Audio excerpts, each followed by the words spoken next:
No दोस्तों, RNU education hub के इस नर्सिंग ऑनलाइन प्लेटफॉर्म में मैं डॉक्टर एस एल सामुदा एक बार फिर से आपका स्वागत करता हूं, अभिनंदन करता हूं। दोस्तों, आज का जो अपना सेशन होने वाला है वो एमसीक्यू सेशन होने वाला है। कैसे आपको एमसीक्यू अप्रोच करने हैं, कैसे आपको क्लिनिकल सिनेरियो बेस्ड क्वेश्चन को अप्रोच करना है और अपने आप की आउटपुट में इंप्रूव करना है, आज अपन उनकी बात करेंगे। उसके साथ ही हम कुछ ऐसे आपके लिए इम्पोर्टेंट न्यूज की बात करेंगे जो आपके सिलेक्शन में बहुत ही इम्पोर्टेंट रोल प्ले करने वाले हैं, उनकी भी अपन बात करेंगे। तो आज अपन शुरुआत कर रहे हैं अपने एमसीक्यू सेशन की। तो पहला क्वेश्चन जो है आपका आपके स्क्रीन पे है। कैसे आपको क्वेश्चन पढ़ना है, कैसे आपको एक क्वेश्चन के अंदर चार क्वेश्चन अपन लेके चलेंगे, क्योंकि चारों ऑप्शन भी अपन यहाँ पे लेके चलने वाले हैं। तो ज्यादा देर ना करते हुए अपने शुरुआत करते हैं सेशन की। पहला क्वेश्चन आपका स्क्रीन पे है। पहला क्वेश्चन क्या बोल रहा है? A non patient of bronchial asthma, bronchial asthma का पेशेंट है, was started on treatment with an anti glaucoma drug, drug the course of treatment asthma version, मतलब अस्थमा बढ़ गया। एक कोई ब्रोंकियल अस्थमा का नॉन पेशेंट था, उसको ग्लूकोमा भी हो गया। ग्लूकोमा होने के बाद उसने जब एंटी ग्लूकोमा ड्रग स्टार्ट की तो उसको ब्रोंकियल अस्थमा के अटैक बढ़ गए, मतलब वो कंडीशन ज्यादा वर्जन हो गई। Which drug is likely responsible for these symptoms? तो आपको पता है कि जब अपन ने ग्लूकोमा पढ़ा था, जब अपन ने ग्लूकोमा की बात करी थी, तो ग्लूकोमा के अंदर अपन ने एक चीज बताई थी कि इसके ड्रग्स जो होते हैं, उन ड्रग्स के अंदर अपन क्या करते हैं, बीटा ब्लॉकर्स देते हैं। क्या देते हैं? Beta blockers. और बीटा ब्लॉकर्स जहां पर अपन देते हैं, ये बीटा ब्लॉकर्स क्या कर देते हैं, ये ब्रोंकस का क्या कर देते हैं, कॉन्स्ट्रिक्शन। क्या कर देते हैं? कॉन्स्ट्रिक्शन। तो चारों ऑप्शन में पहले तो आप सही आंसर सेलेक्ट कर लो कि ब्रोंकियल अस्थमा विथ ग्लूकोमा, या फिर ऐसा पेशेंट जिसको पहले से ब्रोंकियल अस्थमा है और वो आपके पास ग्लूकोमा की ड्रग्स लेने आते हैं, तो कभी भी भूल कर भी उनको आप बीटा ब्लॉकर नहीं देना है, क्योंकि बीटा ब्लॉकर आपने दे दिया तो ब्रोंकस का क्या कर देंगे, कॉन्स्ट्रिक्शन कर देंगे। ब्रोंकस अगर कॉन्स्ट्रिक्ट हो गया, पहले से ही उसके एयरवेज नेरो है, जिसकी वजह से उसको ब्रीदिंग में दिक्कत आ रही है, इसीलिए तो ब्रोंकियल अस्थमा हुआ था उसको, तो वो और ज्यादा नेरो हो जाएंगे अगर बीटा ब्लॉकर देकर के उसकी ब्रोंकस को अपन ने कॉन्स्ट्रिक्ट कर दिया। तो ब्रोंकियल अस्थमा जो होते हैं, यहाँ पर ग्लूकोमा, ग्लूकोमा किसके साथ हो, अगर ब्रोंकियल अस्थमा के साथ ये दोनों कंडीशन दे दे तो वहां पर आपको क्या बताना है, बीटा ब्लॉकर जो है वो क्या है, कॉन्ट्राइंडिकेटेड है। तो देखो पहला ही है आपका टिमोलोल, टिमोलोल ये बीटा ब्लॉकर है कि नहीं है बीटा ब्लॉकर। ब्रिमोनिडिन जो है वो कौन सा है, वो है आपका अल्फा एगोनिस्ट। कौन सा है? अल्फा एगोनिस्ट यहाँ पर है। कौन कौन से ड्रग होते हैं? क्लोनिडीन होता है, अप्राक्लोनिडीन होता है, ब्रिमोनिडीन होता है और डिफेविफ्रिन होता है। ये ड्रग्स होते हैं जो ग्लूकोमा में अल्फा एगोनिस्ट की तरह काम किए जाते हैं। लेटनोप्रोस्ट क्या है? PGF two alpha. क्या है? PGF two alpha. कौन है? Prostaglandin analogue. क्या है? Prostaglandin analogue. ये कैसे काम करता है ग्लूकोमा में? ये काम करता है यूवियोस्क्लेरल आउटफ्लो को बढ़ा करके। कैसे करता है? यूवियोस्क्लेरल आउटफ्लो को क्या कर देता है, इंक्रीज कर देता है। ठीक है। अरे ग्लूकोमा में यही तो होता है, एक्वस ह्यूमर बढ़ जाता है, एक्वस ह्यूमर बढ़ जाता है, तो या तो उसको कम करना, उसको बनना ही कम कर दो, या फिर जो बन के वहां इकट्ठा है उसको बाहर निकाल दो। तो बाहर निकालने के दो रास्ते थे, एक ट्रेबेकुलर मेशवर्क था, एक यूवेस्कुलर आउटफ्लो था। तो यहाँ पर जो प्रोस्टाग्लैंडिन एनालॉग पीजीएफ2 अल्फा लेटेनोप्रेस्ट जो होता है वो क्या करता है, यूवी स्क्लेरल आउटफ्लो को बढ़ा देता है। किसको बढ़ा देता है? यूवी स्क्लेरल आउटफ्लो को बढ़ा देता है। बच के अपना पायलोकार्पिन, तो ये कौन सा था? ये मायोटिक्स था। ये मायोटिक्स ये कैसे एक्शन करता है, जैसे प्रोस्टाग्लैंडिन यूवी स्क्लेरल आउटफ्लो बढ़ा रहा था, ये क्या करता है, ट्रेबेकुलर मेशवर्क से। कैसे? ट्रेबेकुलर मेशवर्क से क्या कर देता है, उसका आउटफ्लो बढ़ा देता है, पानी को बाहर निकाल देता है। ऐसे ही इसके चारों टिमोलोल बेटा ब्लॉकर है। बेटा ब्लॉकर टिमोलोल और बिटोक्सोलोल क्या आती है, इनकी ड्रॉप्स आती है। क्या आती है? ड्रॉप्स आती है, जो लोकली काम करते हैं, टॉपिकली काम करते हैं। बेटा जो ब्रोमिनिडिन है, अल्फा एगोनिस्ट है, वो भी क्या काम करता है, टॉपिकली काम करता है। ऐसे कार्बोनिक एनहाइड्रेज इनहिबिटर जो होते हैं वो भी टॉपिकली काम करते हैं।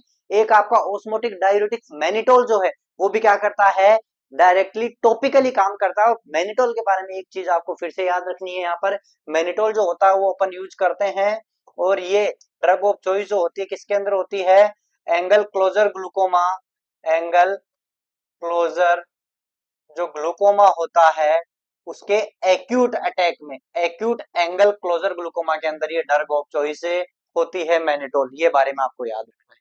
पहला क्वेश्चन उम्मीद करते हैं समझ में आया हो, क्लियर है। एक नई ड्रग भी आपको यहाँ पर अगर याद रखना हो तो रख सकते हो, जैसे पाइलोकार्पिन क्या करता है, ट्रेबेकुलर मेशवर्क बढ़ा के सीक्रेशन को बढ़ाता है, वैसे ही ट्रेबेकुलर मेशवर्क को एक नई ड्रग निटारसुडिल, कौन सी होती है, निटारसुडिल जो होती है वो भी कैसे काम करती है, पाइलोकार्पिन की तरह ही काम करती है, लेकिन ये माइटिक्स नहीं है, ये एक नई ड्रग है जो ट्रेबेकुलर मेशवर्क के आउटफ्लो को बढ़ाती है, एक्वस ह्यूमर उससे बाहर निकालने को बढ़ाती है। ठीक है, चलते हैं अपन अगले क्वेश्चन की तरफ। अगला क्वेश्चन आपका आ रहा है, देखो ध्यान से पढ़ो, लंबा क्वेश्चन है, इजी सोल्व हो, केवल एक आपको बजवर्ड इसमें ढूंढना होता है। जितना ज्यादा लंबा क्वेश्चन क्लिनिकल सिनेरियो बेस्ड देता है बेटा जी, क्वेश्चन के सोल्व होने के चांस उतने ही बढ़ जाते हैं। अरे वन लाइनर देगा तो वन लाइनर में तो या तो आपको आएगा या तो नहीं आएगा, यहाँ पर आप दिमाग लगा के उस क्वेश्चन को सही कर सकते हो। देखो क्या बोल रहे हैं, patient had symptoms of redness, redness and photophobia, मतलब उसको क्या हुआ है, फोटोफोबिया है, रेडनेस है। On examination cells were present in anterior chamber, cells were present in anterior chamber with keratic precipitates, intraocular pressure was measured to be 30 है, 20 से ज्यादा है, मतलब ग्लूकोमा है। Which of the following anti glaucoma drug should be avoided, इसमें कौन सा avoid करना चाहिए। तो जब मैंने एंटी ग्लूकोमा की ड्रग्स पढ़ाई थी, पूरा वीडियो जाकर के देखो, उसमें क्लियरली मैंने बताया था कि कौन सी ड्रग्स के क्या साइड इफेक्ट है, तो उनके अंदर अपन को कॉन्ट्रा इंडिकेशन करना चाहिए। और वहां पर जब अपन बात करे थे किसकी, प्रोस्टाग्लैंडिन की, किसकी बात करे थे, प्रोस्टाग्लैंडिन की बात करें तो प्रोस्टाग्लैंडिन देखो ऑलरेडी क्या करवाता है, ये इन्फ्लामेशन करवाता है, ऑलरेडी क्या करवाता है, ये इन्फ्लामेशन करवाता है। और यहाँ पर ऑलरेडी देखो किरेटिक प्रेसिपिटेट्स है, मतलब वहां पर क्या है, यहाँ पर एंटीरियर चैम्बर में तो क्या है, एंटीरियर यूवीआइटिस है, वहां पर क्या है, यूवीआइटिस, और यूवीआइटिस है तो वहां पर क्या है, इन्फ्लामेशन, पहले से इन्फ्लामेशन है। अगर अपन ने ग्लूकोमा को ट्रीट करने के लिए फिर से प्रोस्टाग्लैंडिन दे दिया तो इन्फ्लामेशन ज्यादा वर्जन हो जाएगी, प्रेसिपिटेट ज्यादा हो जाएगा, वहां पर पेशेंट को दिक्कत ज्यादा हो जाएगी। तो ऐसे पेशेंट के अंदर अपन को क्या करना चाहिए, प्रोस्टाग्लैंडिन अवॉइड करना चाहिए, प्रोस्टाग्लैंडिन अवॉइड करना चाहिए। तो यहाँ पर देखो बीटा ब्लॉकर्स बिल्कुल दे सकते हैं, लेकिन बीटा ब्लॉकर्स कॉन्ट्राइंडिकेटेड कहां पर है, ब्रोंकियल अस्थमा में। यही कंडीशन अगर किसी ब्रोंकियल अस्थमा के पेशेंट को दी होती तो वहां पर अपन क्या आंसर करते हैं, बीटा ब्लॉकर, क्योंकि बीटा ब्लॉकर ब्रोंकियल अस्थमा को प्रेसिपिटेट करवाता है। मैनिटोल, मैनिटोल अपन बात करते हैं, अगर कोई पेशेंट है जिसको क्या है, पल्मोनरी इडिमा है, क्या है, पल्मोनरी इडिमा है, तो पल्मोनरी इडिमा के अंदर ये क्या है, कॉन्ट्राइंडिकेटेड है, पल्मोनरी इडिमा के अंदर ये क्या है, कॉन्ट्राइंडिकेटेड है। अगर कार्बोनिक एनहाइड्रेज इनहिबिटर की अपन बात करते हैं तो यहाँ पर अपन क्या करते हैं, ये फ्यूरोसेमाइड, ये फ्यूरोसेमाइड अपने क्या, सॉरी कौन से हो गए, अपने हो गए का डोरजोलामाइड, डोरजोलामाइड, ब्रिंजोलामाइड, और मेन ड्रग इनकी कौन सी होगी, एसिटाजोलामाइड। ये हो गया आपके कार्बोनिक एनहाइड्रेज इनहिबिटर। तो यहाँ पर आपको क्या बता रहा है, पीजी एनालॉग, पीजी एनालॉग मतलब प्रोस्टाग्लैंडिन एनालॉग लाइक लेटेनोप्रोस्ट। और लेटेनोप्रोस्ट कैसे काम करता है, अभी पिछली स्लाइड में अपन ने पढ़ा, ये पीजीएफ2 अल्फा होता है, क्या होता है, पीजीएफ2 अल्फा होता है। तो क्या करता है ये यूवी स्क्लेरल आउटफ्लो को बढ़ाता है, प्रेशर कम करता है, इसलिए इसको अपन ग्लूकोमा में देते हैं। लेकिन अगर ग्लूकोमा के साथ उसको कोई इंफ्लामेटरी कंडीशन एसोसिएटेड है, वहां पर प्रोस्टाग्लैंडिन नहीं देना, क्योंकि ये ज्यादा प्रेसिपिटेट करवा देगा ठीक करने की बजाय। क्लियर है, तो ये था आपका अगला क्वेश्चन। अब बात करते हैं इससे अगले क्वेश्चन की आपके सामने, ठीक है। तो चलिए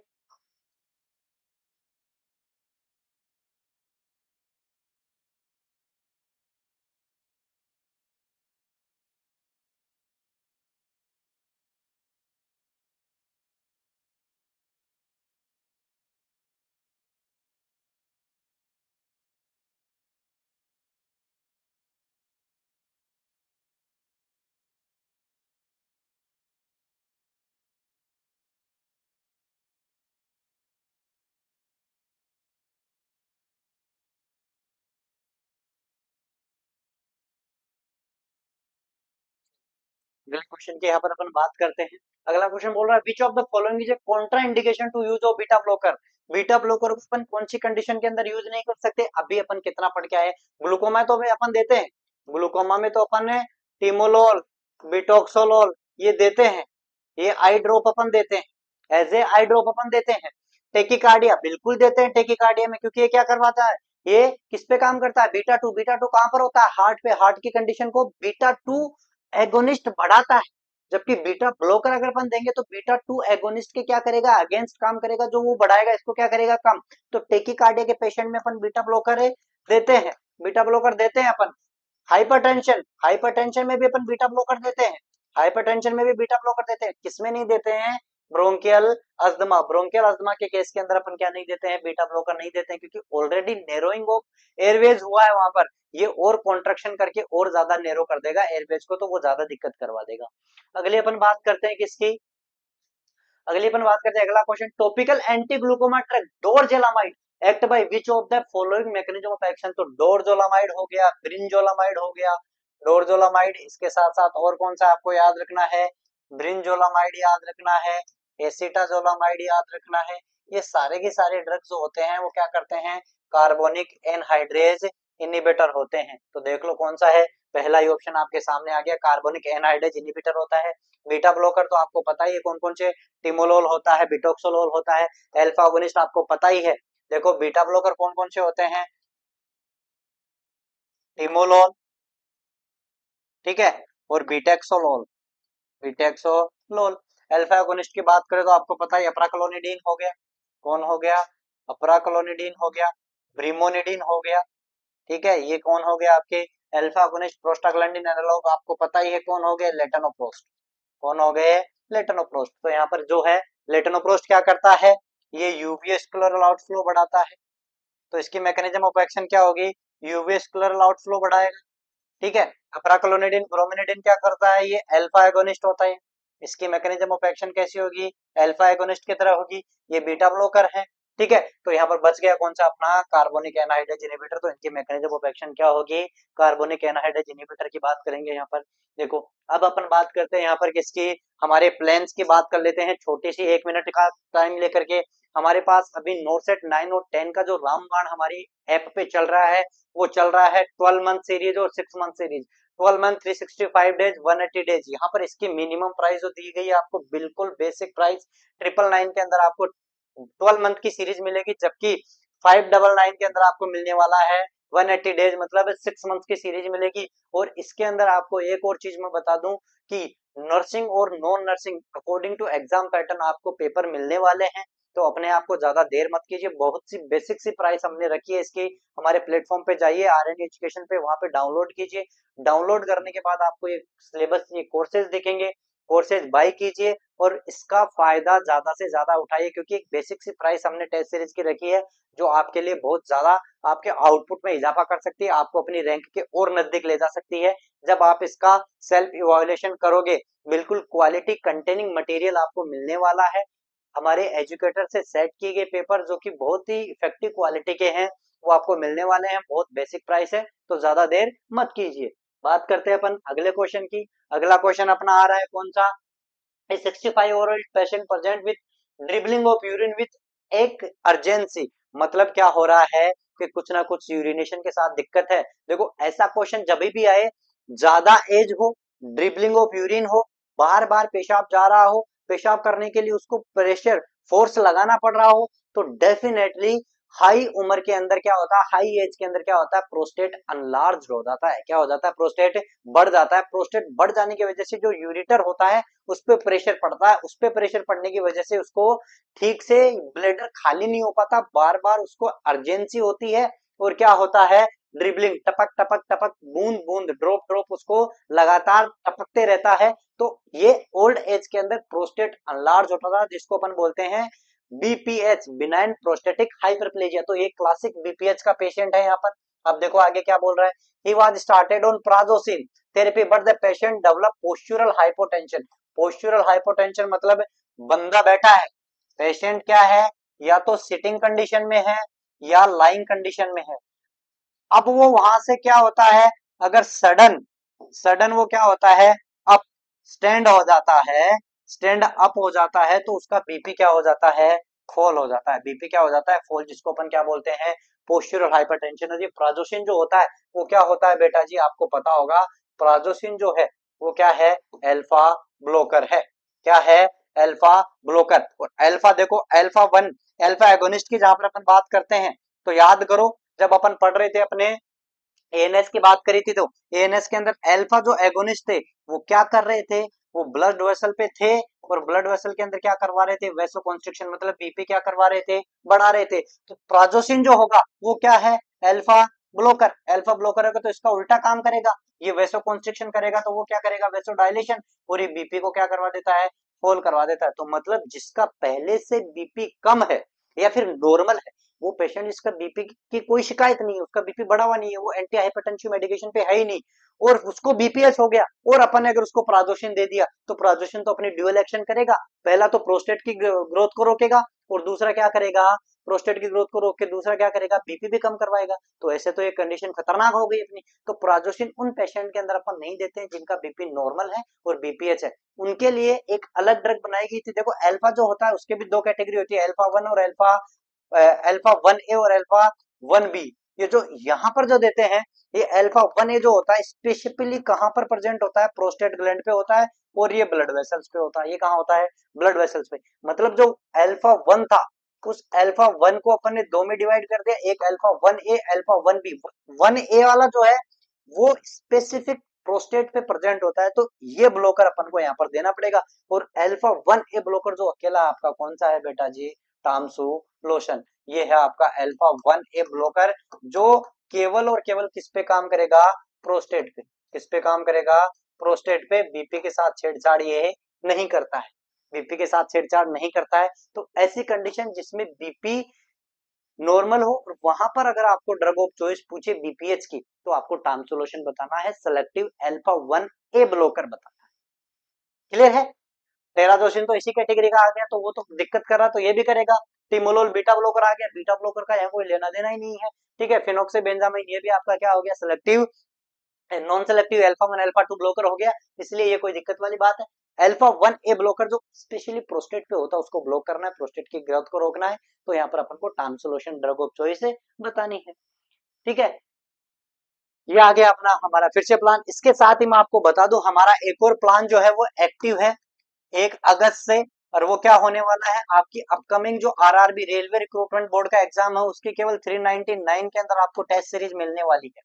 399 में बहुत मिनिमम प्राइस है और इसकी वैलिडिटी जो बेटा जी रहने वाली है वो वैलिडिटी रहने वाली है टिल एग्जाम। कब तक रहने वाली है, टिल एग्जाम। जब तक आपका रिक्रूटमेंट नहीं हो जाता, रेलवे आपका एग्जाम नहीं करवा लेता, तब तक इसकी वैलिडिटी रहने वाली है। और ड्यूल इसके अंदर सरप्राइज जो है टेस्ट सीरीज के साथ आपको क्या मिलेगा, फ्री नॉन नर्सिंग के वीडियो। क्या मिलेंगे, नॉन नर्सिंग वीडियो जो होंगे वो फ्री ऑफ कॉस्ट इसके अंदर मिलने वाले हैं, क्योंकि आरआरबी जो है वो नॉन नर्सिंग भी पूछता है, नॉन नर्सिंग के क्वेश्चंस भी उसमें आते हैं। तो नर्सिंग के लिए आपको टेस्ट सीरीज 399 में, उसके साथ फ्री मिलेगा नॉन नर्सिंग वीडियोस, वैलिडिटी आपको मिलने वाली है एग्जाम। ये तो हमारा प्लान है ही। इसके साथ नॉरसेट 9 और 10 का गोल्डन प्लान रामबाण आपके सामने है, तो ज्यादा देर मत कीजिए। ऐसे ही छोटे छोटे लेकिन इफेक्टिव सेशन के लिए बने रहिए आरएनयू के साथ। मिलते हैं अगले क्लास में, तब तक के लिए आप अपने आप को इवैल्यूएट कीजिए, देख लीजिए, क्वालिटी चेक कीजिए, चेक करने के बाद ही आप अपनी एग्जाम को चेकमेट करना। आरएनयू आपको बिल्कुल धोखे में नहीं रखता है, फैक्ट के साथ बात करता है। आप चेक कीजिए क्वालिटी, उसके बाद हमारी टेस्ट सीरीज बाय कीजिए। अगर आपको आउटपुट में इजाफा नहीं होता है तो हम उसके लिए जिम्मेदार हैं, वो आप बेफिक्र हो जाइए। आरएनयू है तो मुमकिन है आपके सभी सपनों को साकार करेंगे, लेकिन आप अपने साथ ईमानदारी के साथ पेश आते हुए टेस्ट सीरीज खरीदिए, इसका प्रैक्टिस कीजिए, तब जाकर के आप अपने कॉम्पिटिटर को कॉम्पीट कर पाओगे और अपनी रैंक सिक्योर करके अपना कंपटीशन फाइट कर पाएंगे।